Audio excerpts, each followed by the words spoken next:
We are here. How you doing? I'm okay. What's your name? Where are you from? I'm Janice, and I'm from Nashville. Okay.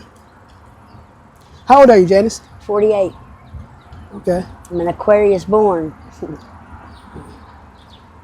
Tell me about your childhood and how it was growing up. Growing up, I had two younger sisters. My mom and dad were weekend alcoholics. I pretty much had to look out for them as much as I could.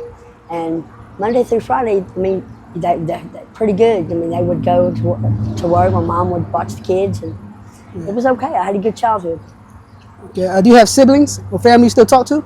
I have two younger sisters, but I don't talk to my family very much.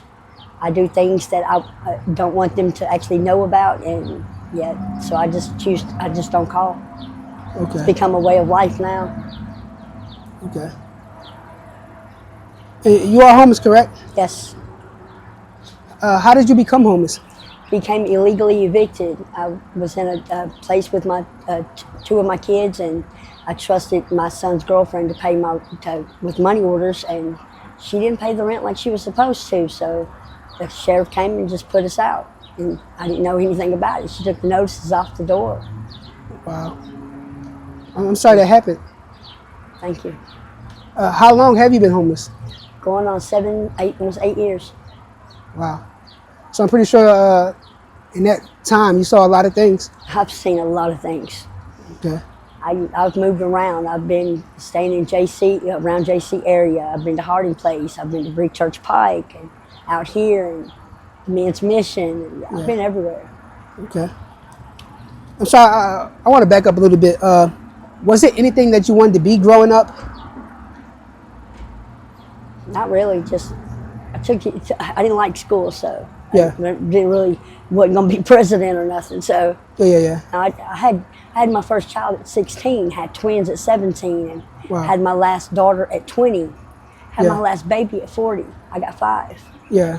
So I've always been a mother. So Right. When the last time you have spoken to your children? my oldest daughter, maybe a couple of months ago, but the rest of my kids, it's been a couple of years. Wow. And my kids were my shadows growing up. They never left my side. It's hard. Yeah. Are you currently working on getting back reunited with them? Yes. My boyfriend doesn't like for me to have a cell phone. Because when he terrorizes and threatens me, he don't want me to be able to call Metro. Wow. So every phone I get for myself, he either steals the SIM cards or he'll steal the phone. Yeah. Yeah. Would you say it's a abusive relationship that Yes. you're going through? Wow. To the sum of 1,000.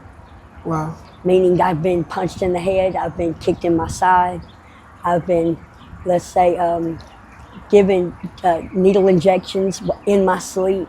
Wow. Yeah, so he can let his friends come in and he can gain profit for it. Wow. And claims I'm just crazy and I'm delusional. Yeah. You know when you've been touched in your sleep, and you know when something's not right with yourself when you wake up. Yes. And I'm sorry that you went through that. Sorry that you went through that. Do you currently have an addiction? I take ice. I do ice. Ice. I smoke it. How often do you use? Not as often as you might think. Maybe 2-3 times a week. Okay. Just to stop the pain, because it actually works. Yeah. I mean, it really does. How does it make you feel? It just stops the pain. Okay. I mean, it's hard to explain. It makes I have degenerative disc disease in my lower back. Yeah. I got really hooked on Lortabs, taking up to $500 a month. My mom OD'd on them, and I wasn't gonna let my kids see me that way. I wasn't gonna do that, so I stopped. I tapered myself back and stopped taking them. So, and ice, if I take maybe 2 hits off of an ice bowl, I don't feel no pain in my back. Yeah. I can run. I'm 48, and I can run circles around most 20-year-olds. Wow. That's great. I'm pushing 3 carts right now that my boyfriend had trouble pushing 1. Wow. So yeah. So I'm maybe he has to, maybe get in the gym to help you out a little bit more. Oh no, you should see him. He's big upper build. I mean, wow. He's got strength behind him. Yeah. But he has trouble pushing all that stuff around all day. Wow. And by the end of the day, so that means you're pretty strong. Yeah. Okay. How did you get introduced to ice, and what was like your first time using Him. him? Yeah, went down to Jefferson Street, and I was smoking crack before, Okay. and there was none down there. So, and he, that's what they had down there. Yeah. So How did you get introduced to crack? when I was working at the Drake Motel. I lived there for 2 years, and some guys, a guy came in and he was he was trying to cook the baking soda off of his. I hung around with the homeless and the drug dealers out there, even though I didn't do anything. Yeah. But I mean, they were just people. And my boyfriend hung around out there at that time, a different boyfriend, and he was one of the enforcers out there. And when they took my 4-month-old baby away from me because I lived in a motel room. Yeah, to me that was, after a year, they gave me impossible things to have to do to get my son back, and I felt like it was impossible. So I said, he was in there cooking the baking soda off. I said, "Fuck it, just give it here." I've been sober for a year now, and they ain't gave me my son back, all because I had weed in my system. I mean, come on now. I told that woman, I said, "You got to go to every household in America and take their children from them, because everybody in this world does something. Yeah. You got to go around taking everybody's." Yeah. But yeah, they gave me impossible things to do within 2 weeks. What's some of the things they wanted you to do? I had to get a better job, an apartment that had a bedroom for my son to have his own room. He was 4 months old. Yeah. And they wanted me to get a better job to pay for it by myself. They wanted me to get transportation, daycare. I had to take anger management because when they took my son, she said I threatened her. Wow. I told her, I said, "Bitch, you're going to take the wrong person's baby one day and they're going to beat the hell out of you." Yeah. And she took that as a threat. Go figure. Wow. So anger management. And I had until my next court date to actually show proof of this. That was 2 weeks away. How was I going to get a better job, an apartment, daycare, transportation, anger management within 2 weeks' time? Right. I mean, come on. That sounds like a bit much. Yes, in it that was little bit of time. impossible. And my friend looked at me, he goes, "There's no way." He goes, "You've been sober, you've done everything they wanted you to do. Why are you still sober?" I said, "Fuck it, just give it here." Yeah. Give it here. That was the first time I'd ever smoked crack. Okay. How do you support your habit being out here? I find things. I pillage. I look for stuff that's useful, and I make friends with the dope men. Yeah. And they pretty much take care of me that way. Yeah. Have you ever had to sell yourself or anything like that? I have. I cry afterwards, but yeah, push comes to shove, you gotta do what you gotta do sometimes. Yeah. But that's not my first choice. I will go out there and I will look through anybody's trash pile. I don't give a damn. I will look through it. You find a lot of things.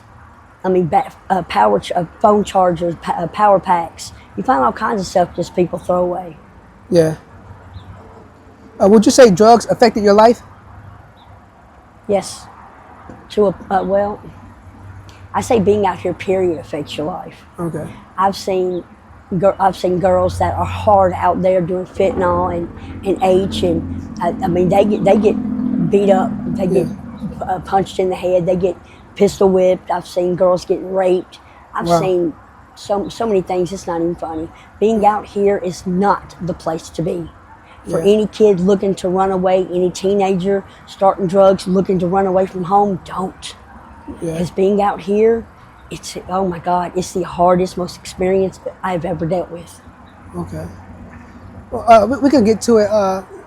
You said you've seen a lot out here. Give us a short story of what you were doing that day and one of the worst things you saw being out here. I owed one guy $5, and he had his girlfriend follow me, and he come around the corner, and first he punched me in my face, and then he hit me with a gun. Wow. And it busted my head wide open. Wow. I've been sitting in the back seat of some guy's car, a friend's car. He had 2 girls in the car. which I was dating his cousin, and because I didn't want to, I wouldn't leave his cousin alone. That he actually had the two girls get in the back seat, and both of them started pounding on me. Wow. Because he said I was the smarter between me and his cousin, and he thought I should be the one to leave him alone. Yeah. But I wasn't the one chasing up behind this guy. He was with me. Yeah. I was basically taking care of him and his habit. Right. So it wasn't me not leaving him alone. He wouldn't leave me alone. Yeah. So yeah, I got the hell beat out of me that day by both of them, and didn't even have time to react. Wow. Yeah, I've seen some crazy things. I've seen girls having knives put to their throats and being forced to give blowjobs that they were already going to give in the first place. Wow. It was just the idea of this guy putting terror and fear into them. That was his way of getting off. Maybe, the feeling of dominance. Yes.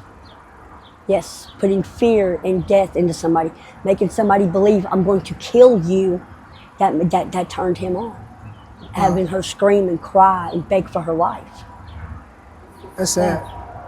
I've seen guys choke girls to the point where they turn blue and they pass out, and that turns them on. Wow.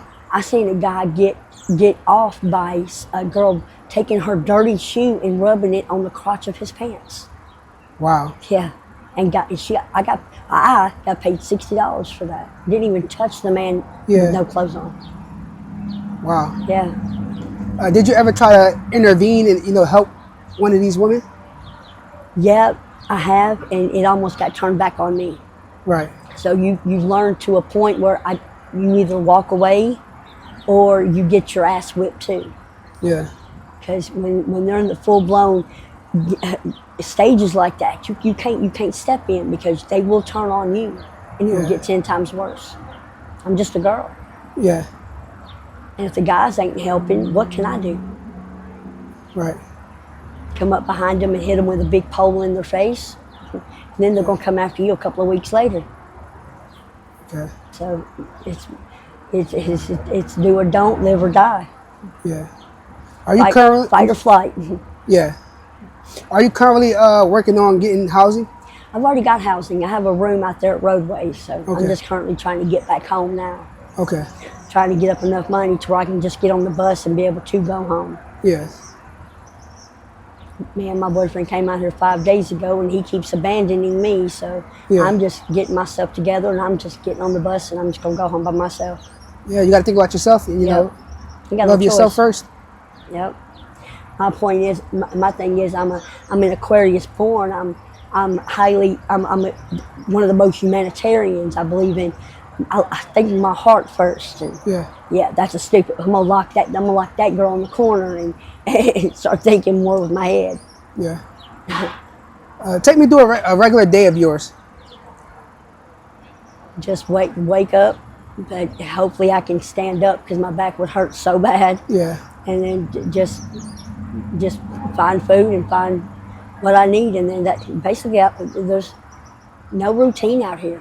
Yeah. You just basically do what you have to do and do what you can. Yeah. Well, what brings you joy in these difficult times? Being around my boyfriend when he's in a good state of mind. Yeah. Just hanging around, being around people that aren't cussing and screaming, and I'm a no violence type person, and that's crazy being out here. Right. Yeah. Don't make no sense. Well, has your boyfriend ever make you fear for your life? Yeah, a few times.